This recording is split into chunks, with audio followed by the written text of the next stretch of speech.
put out there that you're starting a church where everyone is welcome, absolutely accepted where they are, I mean, I think that news gets out. Being part of that very inclusive and accepting environment is probably one of the best feelings ever. This is not the place that we say you need to be this way. God loves you and Jesus loves you as you are. That's a really pretty compelling place to be in a community where you don't have to make those commitments at the outset, where you can just really come with your questions, with your sense of wonder. I have 2 children and I'm looking forward to a church experience that works for them. I really feel blessed that I finally felt like I found a home.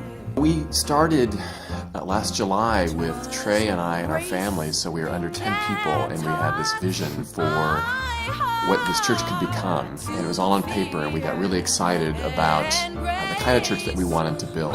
Right now we have 2 or 3 small groups that are meeting on an ongoing basis.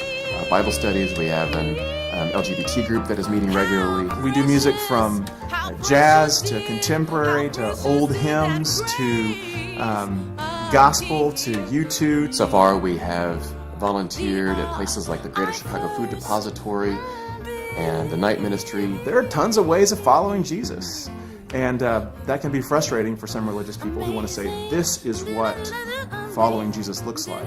Well, maybe that's one way of what following Jesus looks like, but there are different ways to follow. What we are trying to do is be a church for all people, no matter what denomination they may have come from, no matter what belief they may have, but we are doing it in a way that is distinctly United Methodist. It is a space that challenges you a little and stretches you a little and shows you different people thinking and talking and worshiping God differently.